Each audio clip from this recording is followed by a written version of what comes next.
تکبیر، نعرہ رسالت، نعرہ تحقیق، نعرہ حیدری، نعرہ غوثیہ، تاجدار ختم نبوت۔ بآواز بلند اس نعرے کی آج کل ضرورت ہے، تاجدار ختم نبوت زندہ باد، تاجدار ختم نبوت، تاجدار ختم نبوت۔ بلا تمہید و تاخیر، کیونکہ حضرت نے آگے کل کانفرنس بھی ہے اور وہاں پہ بھی تشریف لے کے جانا ہے، میں بلا تمہید و تاخیر حضرت علامہ مولانا شیر اہل سنت محمد حسن رضا نقشبندی صاحب مدد اللہ العالی، آپ کی بارگاہ میں مائک پیش کرتا ہوں کہ آپ اپنے خطاب سے ہمارے قلوب و اذہان کو معطر فرمائیں۔ ان کی آمد سے قبل پرزور نعرہ لگائیں، نعرہ تکبیر، نعرہ رسالت، نعرہ تحقیق، نعرہ حیدری، نعرہ غوثیہ۔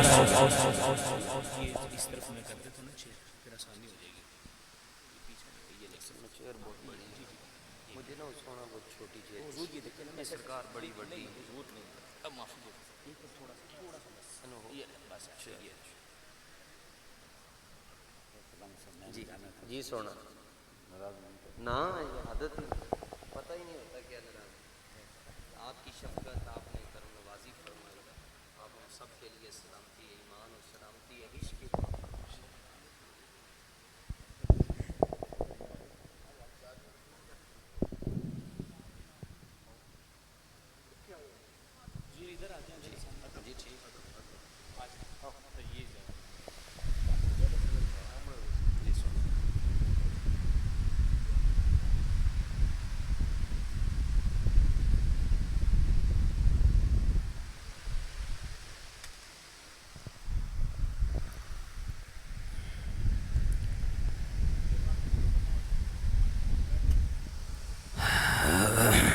نحمده ونصلي ونسلم على رسوله الكريم اما بعد فاعوذ بالله من الشيطان الرجيم والسلام علي يوم ولدت ويوم اموت ويوم ابعث حيا صدق الله العظيم ان الله وملائكته يصلون على النبي يا ايها الذين امنوا صلوا عليه وسلموا تسليما الصلاه السلام عليك يا سيدي يا رسول الله وعلى آلك واصحابك يا سيدي يا حبيب الله غوث اعظم بمن بے سر و ساما مدد قبلہ دین مدد کعبہ ایمان مدد نہایتی معزز و محتشم مسند صدارت پر رونق افروز ہمارے بزرگ سادات کرام اور صاحب مزار کریم رحمۃ اللہ تعالی علیہ کے جملہ مریدین، معتقدین، متوسلین، محبین اور دور و نزدیک سے تشریف لائے ہوئے جملہ گرامی قدر حضرات،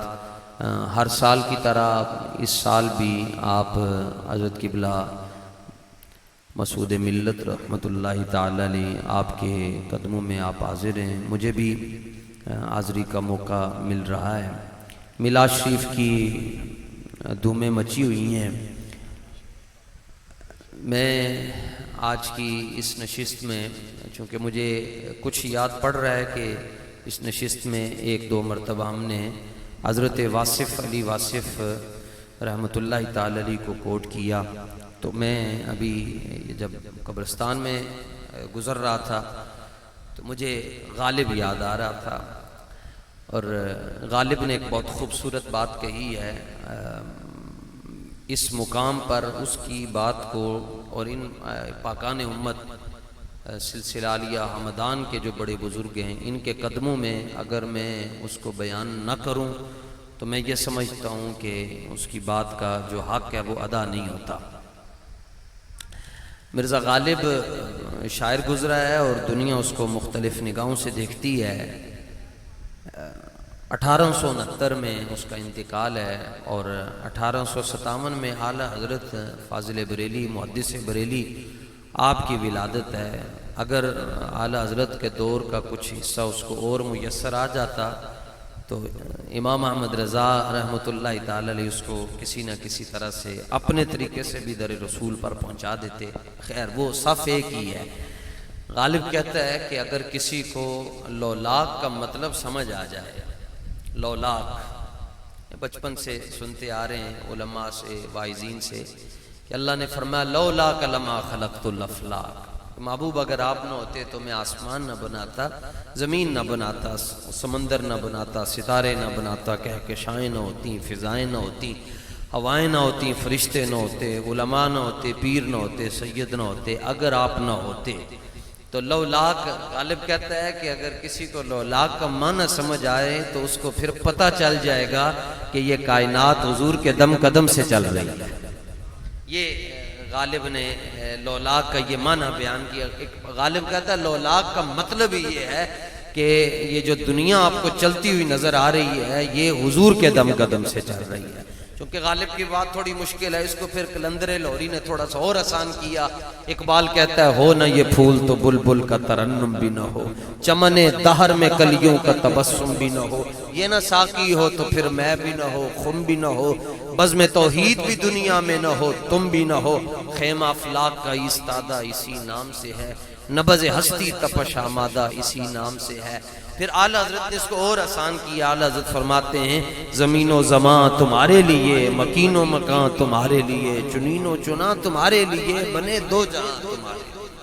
اب حیران ہوتا ہوں میں ان لوگوں پر جو کلمہ پڑھنے کے بعد پوچھتے ہیں کہ کیا کسی صحابی نے میلاد کیا تھا؟ ایک نشست میں حضرت عثمان غنی اس جگہ پر پیسے رکھ کے لائے اپنی آستینوں میں، اس طرف بھی اس طرف بھی، آل عرب کھلے کپڑے پہنتے تھے، اس جیب میں بھی اس جیب میں بھی، جولی میں بھی رکھ کر، اور حضور کی مبارک گود میں رکھ دیے۔ حضرت امیر المجاہدین رحمۃ اللہ تعالی علیہ فرماتے ہیں ہم نے کیلکولیشن کی اس دور کے سکے کو آج کے دور کے سکے کے ساتھ جب ملٹی پلائی کیا تو جو ہدیہ حضرت عثمان غنی نے ایک دن میں حضور کی گود میں رکھا وہ آج کے دور کے حساب سے اگر اس کو ملٹی پلائی کریں تو 3.5 ارب روپیہ بنتا ہے۔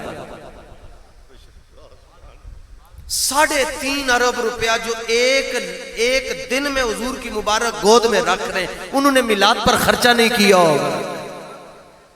اور 1 یا 1.5 منٹ کے اندر حضرت ام عامر رضی اللہ تعالیٰ عنہ کو 4 آوازیں آئیں۔ آپ احد کی طرف جا رہی تھی، پہلی آواز آئی کہ مائی صاحبہ قتل ابو کی، تواڈے ابا جی بھی شہید ہو گئے۔ میں چھڈو ابا جی نو، دسو رسول اللہ دا کی حال ہے۔ دوسرا قدم آگے اٹھایا تو آواز آئی قتل ابن کی، مائی صاحبہ بیٹا بھی آپ کے شہید ہو گیا۔ تیسری پہ کہا بھائی شہید ہو گیا۔ چوتھی پہ کہا شوہر بھی شہید ہو گیا۔ چاروں رشتوں کی شہادت کی اطلاع سن کر بھی کہا نہیں بس بتاؤ حضور کیسے ہیں۔ اور جب حضور کے قدموں میں آ گئی تو فَأَخَذَتْ بِنَاحِيَةِ صَوْبِهِ، حضور کا دامن اطہر پکڑ کر عرض کرنے لگی سونا آپ سلامت ہیں تو کائنات کا ہر غم لینے کے لیے تیار ہے۔ تو جو ایک دن کے اندر، 1 گھنٹے کے اندر 4 رشتے حضور پر قربان کر رہے ہیں، کیا انہوں نے حضور کا میلاد نہیں منایا؟ اور پھر حضرت صدیق اکبر نے غزوہ تبوک کے اوپر اپنے گھروں میں سوئیاں بھی تلاش کی کہ کوئی سوئی نہ رہ جائے جس کو میں دربار رسالت میں نہ لے کر جا سکوں۔ جو سوئیاں بھی اٹھا کر حضور کے قدموں میں لے آئے، انہوں نے کوئی اور چیز گھر میں چھپا کے رکھ لی تھی۔ اصل بات یہ ہے یہ جس طرح حضرت قبلہ پیر سیال رحمۃ اللہ تعالی علیہ کی مبارک خوبصورت سلسلۃ الذہب کا ایک خوبصورت چمکتا ہوا نام آپ کے ساتھ ہم کلام تھا، اور یہ آپ سے وہ راز اور نیاز کی باتیں کر رہے تھے۔ تو میں کہتا ہوں یہ آج کے یہ اور فرما رہے تھے کہ آپ آئے نہیں ہیں، بلائے ہوئے ہیں۔ تو اصل بات مقدر کی ہوتی ہے، کوئی دیکھ کر بھی ابو جہل رہتا ہے اور کوئی بغیر دیکھے بھی اویس بن جاتا ہے۔ اور عقل بھی 2 طرح کی ہے۔ ایک ابو جہل کے پاس اتنی خوبصورت عقل تھی ابو جہل کے پاس کہ سین حرم میں ایک کرسی لگتی تھی جس کے اوپر وہ بیٹھ کر 6 گھنٹے کلام کرتا تھا، اور پنچایت کا اتنا پکا تھا جہاں وہ ہاں کر دیتا تھا سارے سردار اس کی بات مان جاتے تھے۔ لیکن کیسی عقل تھی جو اس کو در رسول تک نہ لے کر جا سکی، اور اس عقل نے ابو جہل کو ازلی جہنمی بنا دیا، اور ایک عقل عمیر ابن عدی کے پاس ہے، آنکھیں نہیں ہیں، نگاہ نہیں ہے، نظر نہیں ہے، نابینا ہے، اور وہ دور سے چلتے چلتے آئے۔ کسی نے پوچھا کیا دیکھ کر کلمہ پڑھا ہے؟ کہا کہ میں نے والفجر والی مانگ بھی نہیں دیکھی، واللیل والی زلفیں بھی نہیں دیکھی، طٰہٰ والا کجلا بھی نہیں دیکھا، یاسین والا صحرا بھی نہیں دیکھا، وقیلی ہی والے ہونٹ بھی نہیں دیکھے، ید اللہ والے ہاتھ بھی نہیں دیکھے، علم نشرح لک صدرک والا سینہ بھی نہیں دیکھا، کچھ بھی نہیں دیکھا میں نے، کیونکہ آنکھیں ہی جو نہیں تھی تو دیکھتا کیسے؟ پھر انہوں نے پوچھا جب آنکھیں نہیں ہیں تو آپ نے مذہب کیسے بدل لیا، کلمہ کیسے پڑھ لیا؟ وہ کہنے لگے کوئی شخص ہمیں در رسول پر لے گیا، پہلی مرتبہ جب ہم نے حضور کے ساتھ ہاتھ ملایا آواز آ رہی تھی کلمہ پڑھیے، یہی تو ہاتھ ہیں جو رب کے حبیب کے ہیں۔ تو یہ اپنے مقدر کی بات ہوتی ہے، کوئی آیا لے کے چلا گیا اور کوئی عمر بھر بھی نہ پا سکا۔ تو آپ مقدر والے ہیں تھوڑے اور ہیں مقدر والے۔ خالد بن ولید رضی اللہ تعالیٰ عنہ 60,000 کے مقابلے میں 10 بندے لے کر جاتے تھے، اور ابو عبیدہ بن جراح کہتے بابیوں کوئی ہاتھ ہلکا رکھو، 60,000 ہے، بلکہ ایک روایت کے مطابق 90,000، پھر لکھاں دی تعداد کے مطابق درجن صحابہ نو لے کے جاندے سن کیا خیر ہوئے۔ آپ فرماندے سن بس میں ویکھنا چاہنا ہاں کہ یہ جڑا رب کہندا ہے کہ تھوڑے زیادہ اتے غالب آ جاندے، ویکھنا چاہنے آیت میرے واسطے اتری ہے یا کسی اور واسطے اتری ہے؟ تھوڑے ہوں، چنے ہوئے ہوں، ستھرے ہوں اور وہ پالش ہوئے ہوں تو پھر سبحان اللہ اکو یار ہزاراں ورگا۔ تو یہ مقدر کے سودے ہیں۔ اور میلاد بھی ہر بندہ، یہ بڑا نمازیں سارے پڑھ سکتے ہیں، میلاد ہر ایک نہیں منا سکتا، کیونکہ میلاد اور مولود کا بڑا آپس میں گہرا تعلق ہے۔ حضور قبلہ کی جو گلی ہے اس میں کسی کے یہاں بیٹا پیدا ہو اور اس کے رشتہ دار وہ رہتے ہوں برطانیہ کے اندر، یورپ کے اندر، مڈل ایسٹ کے اندر، فجی کے اندر، انڈونیشیا کے اندر، امریکہ کے اندر، فوری طور پر کہتے ہیں جی واٹس ایپ پر اپنے شہزادے کی تصویریں تو بھیجیے گا۔ وہ آگے سے پھر ایموجیز کے ذریعے شکریہ ادا کرتے ہیں، اظہار محبت کرتے ہیں، اور ساتھ ہی 2-4 گھر چھوڑ کر کوئی بھی آ کر دستک دے کر نہیں کہتا جی مبارک ہو اللہ نے بیٹا دیا ہے۔ لوگ حیران ہوتے ہیں، ایک ساتھ سمندر پار مٹھائیاں بانٹ رہا ہے اور ایک گلی میں بیٹھ کر شکریہ نہیں ادا کر رہا، مبارک نہیں دیکھ رہا، وجہ کیا ہے؟ تو گھر والے خود جواب دیتے ہیں بھائی یہ کیسے ہمیں مبارکباد دے گا، نہ یہ ہمارا کچھ لگتا ہے نہ ہم اس کے کچھ لگتے ہیں۔ تو میلاد کی خوشی ہر ایک نہیں منا سکتا، میلاد کی خوشی وہی منا سکتا ہے جو حضور کا کچھ لگتا ہے اور حضور اس کے سب کچھ لگتے ہو۔ جڑا لگتا ہی کچھ نہیں اس کے لیے تو سوائے ابلیس کے جہاں میں سبھی تو خوشیاں منا۔ اب یہ نہیں، یہ کوئی بات ہے بھائی سورج جو ہے وہ جولائی کا 12 بجے کا ٹائم ہو اور سورج نصف النہار پر ہو اور انا کہے جی میں نو سورج نظر نہیں آتا، انہوں کتوں وکھاؤ گے؟ اعلیٰ حضرت محدث بریلی کے پاس ایک شخص آ کر کہنے لگا جی کدھر لکھا ہوا میلاد کرنا چاہیے؟ آپ نے اپنی بازو پنجابی ٹونگ کے نہ تے اپنا ہاتھوں دے وال انج کر کے فرمایا میری لکیراں ویکھ انہاں دے وچ لکھیا میلاد کرنا چاہیے، ہمارے مقدر میں لکھا ہے۔ اس نے کہا جی کب تک ہوتا رہے گا؟ فرمایا حشر تک ڈالیں گے ہم پیدائش مولا کی دھوم، مثل فارس نجد کے قلعے گراتے جائیں گے۔ ملتا کیا ہے جی میلاد کرنے سے؟ میں نے کہا دیکھو آ کر یہ دن بدن ورفعنا لک ذکرک کا منظر، یہ گلی ورفعنا لک ذکرک کا آج سے 4 سال پہلے کوئی اور رنگ تھا، پھر 3 سال پہلے کوئی اور رنگ تھا، 2 سال قبل اور رنگ تھا، پچھلے سال اور رنگ تھا، آج اور رنگ ہے۔ یہ ہے ورفعنا لک ذکرک۔ اور یہ بھی کوئی بات نہیں، ملتا کیا ہے؟ اس کا تو بڑا آسان جواب ہے۔ کوئی پوچھے نا جی آپ سے کہ میلاد منانے سے کیا ملتا ہے، کہنا جلیا بے وقوفا اندھے مل گئے مصطفیٰ اور کیا چاہیے۔ کوئی لمبی باتیں نہیں ہوتی، باتیں 2 ہی ہوتی، مل گئے مصطفیٰ اور کیا چاہیے، فضل رب العلا اور بھر کے جھولی میری میرے سرکار نے مسکرا کر کہا اور کیا چاہیے، اور کیا چاہیے۔ تو میں آپ سے بس میری یہ درخواست ہے کہ آپ حضرات اپنے گھروں میں حضور کی محفل کا اہتمام کریں، ایک پانی کا گلاس رکھ لیں جی، سادہ گلاس، اور کچھ نہیں آتا اتنا پڑھ لیں جی بلغ العلا بکمالی۔ چلو جی گل ختم، محفل موقع۔ حضور غوث الثقلین کے دور میں، شہنشاہ بغداد کے دور میں عالمی میلاد ہوتا تھا بغداد شریف سرکاری سطح پر، اور اس میں تقریر حضور غوث ثقلین کی ہوتی تھی، اور کارڈ اور پاس تقسیم ہوتے تھے، جس کے پاس پاس ہوتا تھا وہ عشائی محل میں آتا تھا۔ ایک بڑھیا اور اس کی بیٹی غوث پاک کی تقریر سننے کے لیے انٹر ہونے لگی، انہوں نے کہا جی آپ کے پاس تو پاس ہی نہیں جا سکتی۔ تو دونوں کے دل ٹوٹے۔ بچی بڑی سمجھدار تھی، کہنے لگی کوئی گل نہیں امی جی، محلہ دے اندر میلاد نہیں ہو سکتا، ساڈی جھونپڑی تو ہو سکتا ہے۔ وہاں پر بیٹھ کر انہوں نے یہ اتنا پڑھ رہے تھے، وَأَحْسَنُ مِنْكَ لَمْ تَرَ قَطُّ عَيْنِي وَأَجْمَلُ مِنْكَ لَمْ تَلِدِ النِّسَاءُ خُلِقْتَ مُبَرًّا مِنْ كُلِّ عَيْبٍ كَأَنَّكَ قَدْ خُلِقْتَ كَمَا تَشَاءُ۔ یہ حضور کی نعتیں پڑھ رہی ہے، بچی نعتیں پڑھ رہی ہے، ماں سبحان اللہ کہہ رہی ہے۔ حضور غوث پاک اپنی سواری پر آتے آتے آپ نے لوکیشن بدلی، فرمایا ادھر چلو۔ وہ جھونپڑی پر پہنچ آئے، دنیا نے کہا حضور ٹائم آپ نے اس محفل میں دیا ہوا ہے، جا ادھر رہے ہیں۔ آپ نے فرمایا میں وہاں کیوں نہ جاؤں جہاں رسول اللہ خدا رہے۔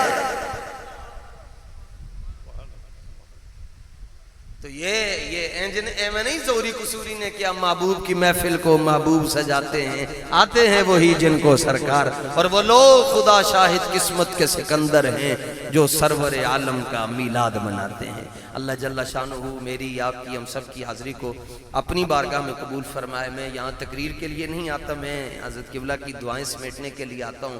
اللہ اس آستانے کو تا صبح قیامت آباد و شاداب رکھے۔ وآخر دعوایا ان الحمدللہ رب العالمین۔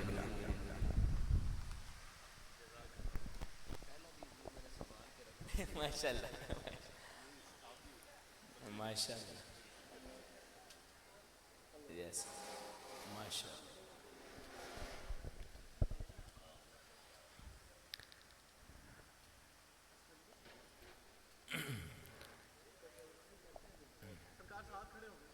ماشاءاللہ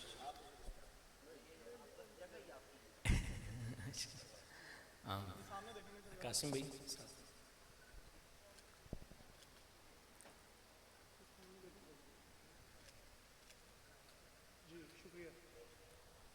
ماشاءاللہ۔ تاجدار ختم نبوت، تاجدار ختم نبوت جناب حضرت علامہ مولانا مفتی حسن رضا نقشبندی صاحب اپنے خطاب سے ہمارے قلب و اذہان کو معطر فرما رہے تھے۔ اللہ تعالیٰ ان کے علم میں عمل میں مزید برکات عطا فرمائے۔ بڑی محبت فرمائی آپ نے، اپنے قیمتی وقت سے ٹائم عنایت فرمایا۔ اللہ تعالیٰ آپ کا آنا قبول فرمائے۔ نعت رسول مقبول صلی اللہ علیہ وسلم کلمہ ملتمس جناب محمد طاہر حسین قاسمی صاحب سے کیا پائیں اور نعت رسول مقبول صلی اللہ علیہ وسلم پیش فرمائیں۔ محبت سے درود پاک۔